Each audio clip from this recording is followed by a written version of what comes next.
meninggalkan saya dengan orang lain, dan kita sama-sama saling meninggalkan, putus baik-baik kala itu. Dan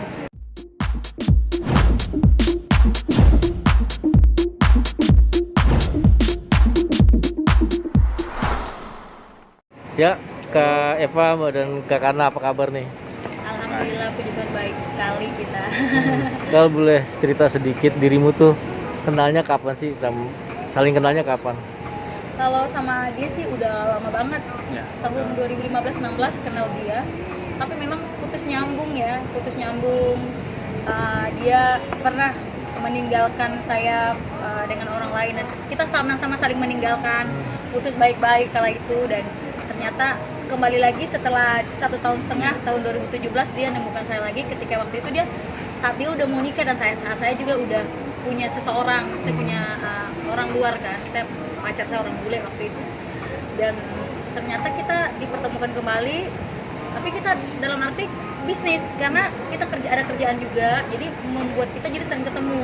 Dan karena kita dewasa dalam pacarannya, kita nggak, kalau putus nggak yang kayak harus Marah-marah atau marah-marahan, nggak, biasa aja ya personal lah personal, pribadi ya pribadi, kerjaan ya kerjaan gitu kan. Terus sering dipertemukan dalam sebuah event dan bisnis, jadi membuat kita sering ketemu lagi, putus nyambung. Saya pernah menikah, dan juga sama Mas Kiwil kemarin juga, pas waktu itu dia udah udah di ini ya, udah dilamar dengan orang tua saya 2019. Ya, 2019. Tapi karena ada sesuatu hal akhirnya putus lagi, saya meninggalkan beliau. Saya untuk kesekian kalinya, saya udah punya pacar banyak, ninggalin dia, tapi dia selalu ada. Dia orang yang selalu berjuang dan bertahan sih, saya lihat dia selalu ada buat saya. Bahkan dia bilang, nggak apa-apa kamu punya pacar. Kalau saya lagi nemuin pacar saya di luar negeri, dia telepon aku, bilang jangan telepon gue pakai baby lagi, gue gitu, enak aja, gue bilang gitu kan. Dia bilang nggak apa-apa lah, aku nunggu kamu. Nah dia bilang kalau misalnya kamu udah putus sama pacar kamu yang di bule itu, yang di luar, dia bilang aku selalu ada buat kamu. Aku bilang gila lu, aku nggak ada nyangka. Nah dia mikir bercanda aja, karena kan kita udah kayak kawan juga, partner bisnis juga, jadi nggak yang mikirnya yang gimana. It's okay lah, kita tetap komunikasi walaupun bukan status pacaran lagi kala itu. Dan akhirnya putus nyambung selama 5 tahun, putus nyambung. Dan aku melihat kegigihan dia.